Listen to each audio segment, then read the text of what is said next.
자, 이번 시간에는 제목 보시는 것처럼 여러 동의 빌라 재건축, 그러니까 빌라가 여러 동인 거예요. 이렇게 여러 동의 빌라 재건축도 집합건물법으로 가능할까요? 집합건물법에 따른 재건축이 가능할까요? 라는 주제를 가지고서 한번 여러분과 나눠보도록 하겠습니다. 제가 지금 자문으로 있는, 그리고 수송도 하고 있는 빌라 재건축 현장에서 직접적으로 문제가 된 사안이에요. 실제 이런 질문과 같은 사안이 문제도 되었습니다. 그리고 마침 질문 주셨기 때문에 여기에 대해서 한번 살펴보도록 하겠습니다. 자, 제가 먼저 질문을 읽어볼게요. 안녕하세요, 변호사님. 저는 경기도 인천에 있는 빌라 소유자입니다. 저희 빌라는 3개동으로 되어 있는데 준공된 지 약 40년이 되어서 매우 낡았습니다. 그래서 재건축을 하려고 하는데요. 저희처럼 여러 개의 동짜리 빌라를 한 개의 주상복합 건물로 준공, 즉 지으려고 할 때 반드시 도시정비 사업이나 소규모 주택정비 사업으로만 가야만 되는 것인가요? 아니면 상가나 오피스텔 재건축처럼 집합건물법에 따른 그런 재건축도 가능한 것인가요? 가급적 저희는 신속하고 간편한 절차로 재건축을 진행하고 싶습니다. 이런 질문을 주셨습니다. 제가 방금 말씀드린 것처럼 실제로 이런 빌라 재건축을 제가 집합건물법으로 하고 있어요. 자, 그 논거를 한번 제가 말씀드려 보겠습니다. 자, 먼저 보시는 것처럼 재건축 관련된 법규를 몇 개 제가 나열해 놨어요. 도시 및 주거환경정비법, 이게 도시정비법이라고 하죠. 약칭이 그렇습니다. 그리고 빈집 및 소규모 주택 정비에 관한 특례법, 이게 소규모 주택 정비법이라고 하죠. 그리고 주택법, 그리고 집합건물의 소유 및 관련한 법률. 자, 이 네 가지 법이 있는데요. 이 네 가지 법을 제가 굳이 거론하는 것은 사실은 여러분들이 접할 수 있는 재건축의 대부분은 이 네 가지 법 안에서 다 해결됩니다. 특히나 이 도시정비법, 이런 도시정비법은 어디에 적용되느냐? 아파트 재건축이에요. 공동주택, 즉 아파트에 대한 재개발이나 재건축, 이런 것들이 전부 다 도시정비법에 따라 가지고 진행된단 말입니다. 특히나 재개발, 노후화된 곳에서 어디 구역 재개발, 몇 지구 재개발 이런 거 있잖아요. 여기에 대한 근거법이 바로 도시정비법이에요. 그리고 대부분의 재건축, 대부분의 아파트 재건축은 보시는 것처럼 도시정비법에 따라 가지고 재건축이 이루어집니다. 자, 다음으로 빈집 및 소규모 주택 정비에 관한 특례법, 이게 소규모 주택 정비법인데요. 여기에는 세 가지 종류가 있어요. 좀 어렵습니다. 이걸 다 아실 필요는 없는 것인데요. 한번 보시면 자율주택 정비사업, 보시는 것처럼 주택이 있잖아요. 주택이 있으니까 단독주택, 다세대주택, 연립주택, 빌라 같은 거죠. 이런 거에 대한 재건축을 소규모 주택 정비법에 따라 가지고 재건축하게끔 해놨습니다. 여기에 도시정비법하고 다른 게 뭐냐면 대단지의 아파트보다는 규모가 작아요. 작다 보니까 절차를 조금 간소화했습니다. 이게 특징인 거예요. 어찌되었든 이런 단독주택, 다세대주택, 연립주택을 위한 사업과 요즘 많이 들어보셨을 것 같아요. 가로주택 정비사업, 이 가로구역, 어려운 용어긴 한데 큰 도로를 말하는 거거든요. 어떤 구역이 큰 도로로 둘러싸인 그런 구역, 이 네 면이 모두 큰 도로로 둘러싸여 있고 이 둘러싸인 부분이 1만 제곱미터 아래다. 이럴 경우에는 마찬가지로 간단하게 소규모 주택 정비법에 따라 가지고 재건축할 수 있게끔 해줬습니다. 그런 법이 바로 소규모 주택 정비법이에요. 이런 소규모 재건축과 소규모 재개발 이런 것들을 위해 만든 법이 바로 소규모 주택 정비법입니다. 자, 그 다음 주택법. 이 주택법은요, 전통적으로 단독주택 재건축할 때 많이 사용되는 것이죠. 또는 공동주택이라 하더라도 뭐 이런 거 있잖아요. 타운하우스 이런 것처럼 타운하우스, 고급 빌라 이런 것들은 주택법에 따라 가지고 전체 지분 95% 확보해 가지고 재건축이 진행되기도 해요. 그리고 공동주택이라 하더라도 이게 공유로 묶이는 경우도 있습니다. 공유로 될 경우에는 마찬가지로 주택법으로 가요. 자, 이런 법이 있고요. 자, 이제 드디어 집합건물법, 집합건물의 소유 및 관련한 법률에 있어서도 여기에도 재건축에 대한 규정이 있습니다. 이러한 집합건물법에 따른 재건축 규정이 있어요. 보시는 것처럼 다음 보실게요. 이렇게 집합건물법에 47조 재건축 결의 이렇게 돼 있어가지고 재건축을 할 수 있는 근거법이 있단 말입니다. 여기에 대해서는 조금 뒤에 다시 자세히 보실 것이고요. 돌아가서 보시는 것처럼 이렇게 재건축 관련된 법규, 여러분들이 접할 수 있는 재건축 관련된 법규는 총 4가지가 있는 것입니다. 이 4가지, 특히나 이런 법을요, 이걸 이제 보통 공공재건축이라 하고요. 그 다음에 집합건물법, 이런 것들은 민간재건축이라 하고요. 주택법도 사실은 민간재건축에 포함됩니다. 하지만 이게 주택이다 보니까 관에서 관여를 많이 해요. 그래서 관에서, 즉 관할 관청에서 통제할 수 있는 규정들을 주택법에는 상당히 많이 두고 있습니다. 반면에 집합건물법, 여기에는요, 관에서 규율하는 게 거의 없습니다. 건축 허가 가기 전까지는 이런 재건축 사업의 주체, 보통은 조합이잖아요. 조합 설립 추진위원회나 조합 설립, 여기에 대해서 전혀 관여를 하지 않습니다. 자, 이런 면에서 볼 때는 위에서 보시는 것처럼 관에서 강한 통제가 있는 공공재건축, 이게 아니고요. 민간재건축이라고 보통 표현합니다. 관의 적용이 거의 없는 이런 재건축, 이게 바로 집합건물법상의 재건축이다. 이렇게 보시면 되겠습니다. 어찌되었든 이 4가지 방법이 다라고 보시면 되겠습니다. 이 재건축 하면은 여기 보시는 것처럼 도시정비법, 소규모 주택정비법, 주택법, 집합건물법, 이 법 중에서 하나에 적용을 받게 된다라는 것입니다. 자, 좀 전에 봤죠? 집합건물법상의 재건축이 있는데요. 한번 보실게요. 법조문이 있고 이 법조문이 많지가 않아요. 전체 3개밖에 없습니다. 3개 조항밖에 없기 때문에 이 집합건물법에 따라서 재건축하실 때에는 법과 판례, 이런 재건축 실무, 요거 가지고 재건축하시는 거예요. 제 47조 1항 보시면 재건축 결의, 제목이 재건축 결의예요. 건물 건축 후에 상당한 기간이 지나서 건물 가격에 비해서 지나치게 많은 수리비, 복구비, 그리고 관리 비용이 드는 경우, 또는, 자, 또는입니다. 또는 이렇게 건물 건축해서 오래돼서 이게 건물이 노후가 됐다는 것뿐만 아니라, 또는이에요. 부근 토지 이용 상황이나 변화, 그 밖의 사정으로 건물을 재건축하면은 재건축에 드는 비용에 비해서 현저하게 효용이 증가되는 경우. 자, 이게 무슨 말이냐면 재건축하면 이 건물 가치가 높아질 때, 이 경우에는요, 건물 건축 후 상당한 기간이 지날 필요도 없고요. 건물 훼손되거나 멸실되거나 수리 복구비가 들어가는 그 경우가 아니에요. 그 경우가 아니라 하더라도, 비록 건물 지은 지 얼마 안 됐다 하더라도 부근 토지 이용 상황에 따라 가지고 이런 여러 가지 사정에 따라 가지고 재건축하는 게 더 유리하다, 더 좋다, 이런 경우에는 재건축할 수 있단 말입니다. 제가 주로 큰 쇼핑몰 재건축 자문을 많이 하고 있는데, 이런 쇼핑몰 보면은 연식이 오래되지 않은 경우가 굉장히 많습니다. 그리고 굉장히 튼튼하게 지어졌어요. 이런 상가 같은 경우 골격도 튼튼하고 따라서 노후화되거나 수리복구가 필요 없는 경우가 많아요.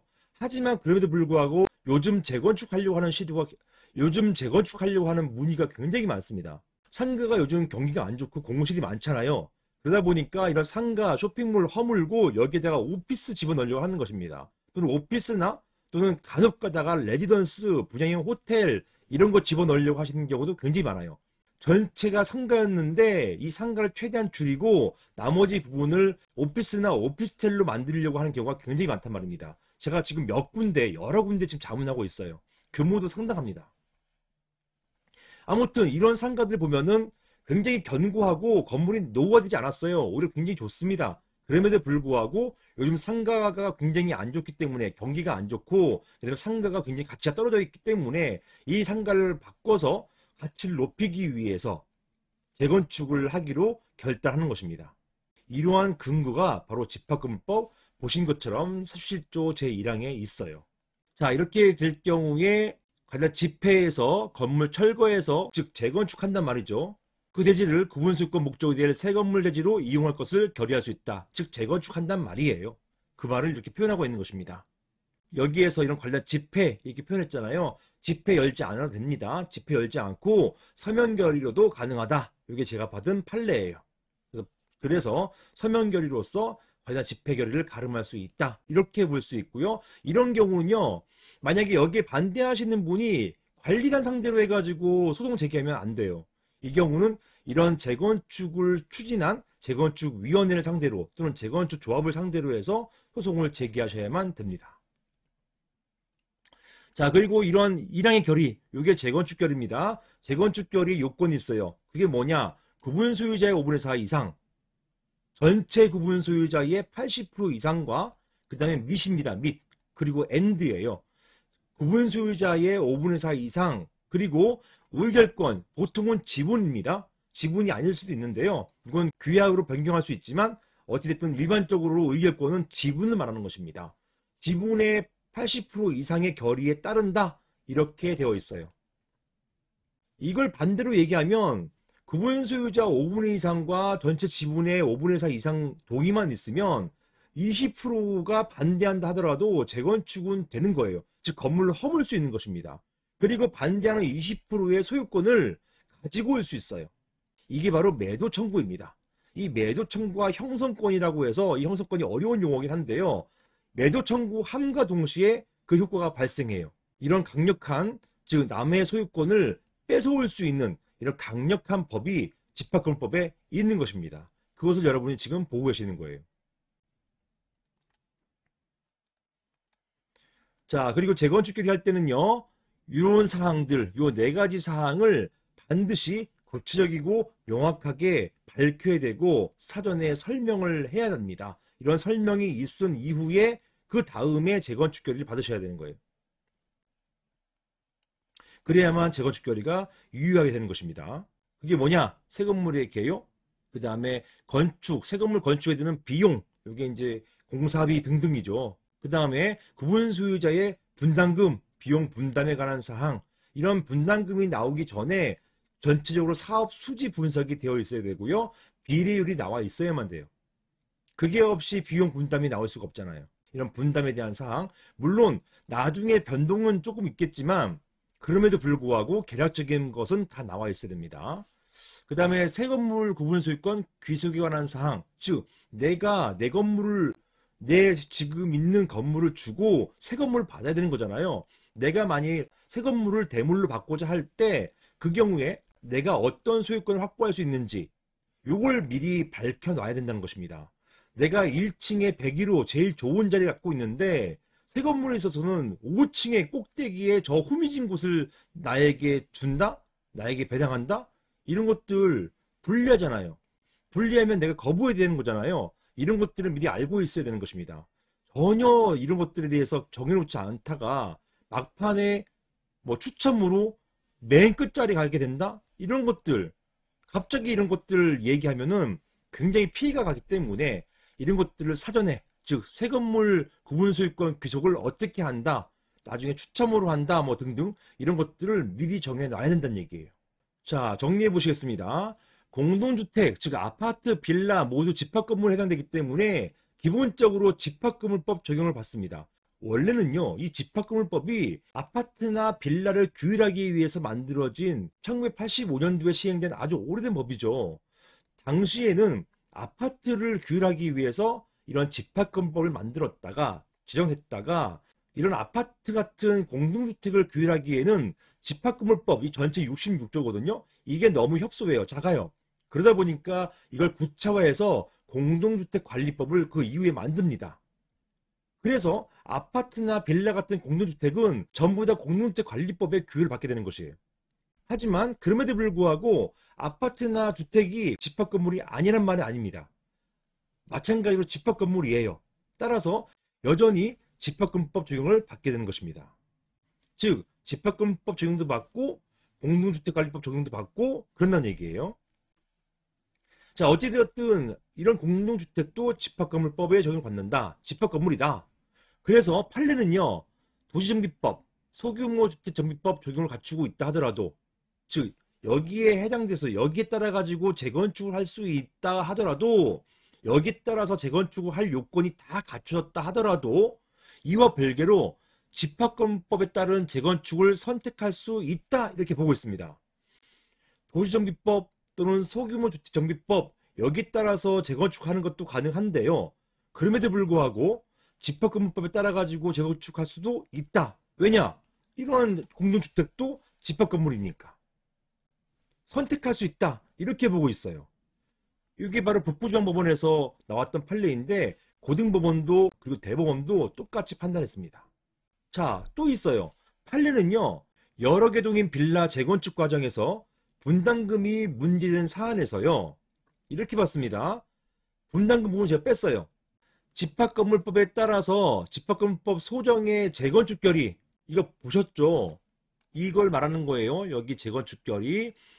자, 이런 재건축 결의는 하나의 단지 내에 여러 동의 건물 전부를 일관해서 재건축하고자 하는 경우에도 사안과 같이 세 개 동의 빌라를 합쳐가지고 한 동의 주상복합 건물을 만드는 경우, 그걸 말하는 것이죠. 그런 경우에도 재건축 결의는 보세요. 개개의 각 건물마다 있어야 한다. 무엇이요? 재건축 결의가. 이런 재건축 결의는 하나의 단지 내에서 여러 개 동을 합해가지고 일관해서 한 동짜리로 건축한다, 재건축한다 하더라도 이런 결의의 요건은 개개의 각 건물마다 있어야 한다, 갖춰야 된다, 이렇게 봤습니다. 제가 여기에서 분담금 내용은 뺐어요. 제가 강조하는 부분이 뭐냐, 여러 개 동 빌라를 재건축할 때 어떻게 한다? 이런 재건축 결의는 합쳐서 여러 개 동이라 하더라도 합쳐서 하는 것이 아니라, 합쳐서 재건축 결의 받는 것이 아니라 개개의 각 건물마다 받아야 된다, 이렇게 보고 있어요. 이게 무슨 말입니까? 자, 여기에서 뭘 할 수 있어요? 빌라 여러 개 동 재건축할 때 집합건물법 적용받는다. 그 다음에 재건축 요건은 각 건물마다, 개개의 동마다, 세 개 동이면 세 개 동 각각마다 요건을 갖춰야 된다, 이렇게 보고 있기 때문에 이런 점 비춰볼 때 바로 제목처럼 여러 동의 빌라 재건축도 집합건물법으로 가능하다, 이렇게 보게 되는 것입니다. 자, 이러한 판례를 종합해 보면요, 여러 동의 빌라 재건축을 반드시 도시정비법이나 소규모 정비법에 따라 가지고 재건축해야 되는 것은 아니다, 요게 하나 나왔고요. 집합건물법에 따라서 재건축할 수 있는 것이다, 요게 아까 판례, 요 판례를 말하는 것이죠. 이렇게 집합건물법에 따라 가지고 재건축할 수 있는 것이며, 그리고 이 경우에 재건축 결의 요건은 빌라 전체를 기준으로 하는 것이 아니라 한 동, 즉 각각의 동을 기준으로 요건을 갖춰야 되는 것이다. 집합건물, 그리고 집합건물법은요, 한 동을 전제로 하는 것이에요. 한 동을 전제로 하는 것이기 때문에 그 요건도 한 동을 기준으로 갖춰야 되는 것이다. 이런 점에 비춰볼 때 결론적으로 여러 동의 빌라 재건축도 집합건물법으로 가능하다, 이렇게 보시면 되겠습니다. 이상입니다.